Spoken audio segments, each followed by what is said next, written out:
मेरे कुछ बच्चों को ज्ञान होते हुए भी, शब्दों का ज्ञान होते हुए भी डर लगता है कि कहीं उनसे कुछ हो ना पाए, और इसलिए बार बार वो दूसरों पर आश्रित होते हैं।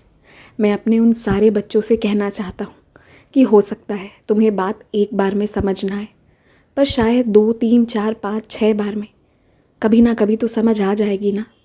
जो काम दूसरे 1 घंटे में करते हैं, शायद तुम्हें 1 या 2 दिन लगे, या फिर शायद 10 दिन। तुम अपना समय लो, लेकिन इस डर से कि अगर तुम्हें समझ नहीं आया तो क्या होगा, कोशिश करना मत छोड़ो। हाथ में हाथ धर कर मत बैठे रहो। अगर दूसरों पर आश्रित होना शुरू करोगे तो ज़रूरी नहीं है कि हर बार तुम्हारा काम हो जाए। ऐसा भी हो सकता है कि कभी कभी तुम्हारे साथ ही धोखाधड़ी हो जाए, और इसलिए ये ज़रूरी है कि जब तुम्हारे साईं तुम्हारे साथ हैं तो तुम आगे बढ़ो। याद करो पुराने दिनों को। ऐसी कितनी चीज़ें हैं, ऐसी कितनी बातें हैं जो तुम्हें समझ नहीं आती थी, जहाँ तुम्हें अंधेरा दिखता था, पर तुम किसी शक्ति के सहारे आगे बढ़ते थे ना। वो एक शक्ति तब भी मैं था और आज भी तुम्हारी ज़िंदगी में मैं हूँ। मेरे भरोसे पर आगे बढ़ो।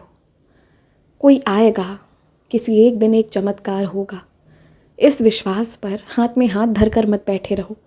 तुम अपनी तरफ से प्रयत्न करना शुरू करो, और जानते हो चमत्कार तो एक पल में हो सकता है, लेकिन मैं ये चाहता हूँ कि जो काम तुम करने जा रहे हो, जो काम तुम्हारा होने जा रहा है, जिन दस्तावेजों के स्वामी तुम बनने वाले हो, जहाँ तुम अपने हस्ताक्षर करने वाले हो, उन सब का ज्ञान तुम्हें हो। तुम्हें भी मालूम रहे कि क्या शर्तें हैं, क्या नियम कानून है। मैं यही चाहता हूँ कि तुम कोई भी काम अंधेरे में रहकर या किसी और पर आश्रित होकर नहीं करो, बल्कि तुम खुद हर बात को जान परख कर करो, और इसलिए तुम्हारे काम में वक्त लगता है। और मैं चाहता हूँ कि अब तुम अंदर से तैयार हो जाओ कि अपना हर काम खुद करोगे, फिर चाहे वो किसी बड़े दफ्तर में जाकर करवाना हो या फिर किसी छोटे दुकान का काम क्यों ना हो। आज से तैयार हो जाओ, अपने कागजी काम खुद करोगे। तुम तैयार हो जाओ और देखो, मैं तुम्हारी सहायता करता जाऊँगा, ये मैं तुमसे वादा करता हूँ। ज़्यादा समय बर्बाद नहीं होगा तुम्हारा। बस तैयार हो जाओ। खुश रहो।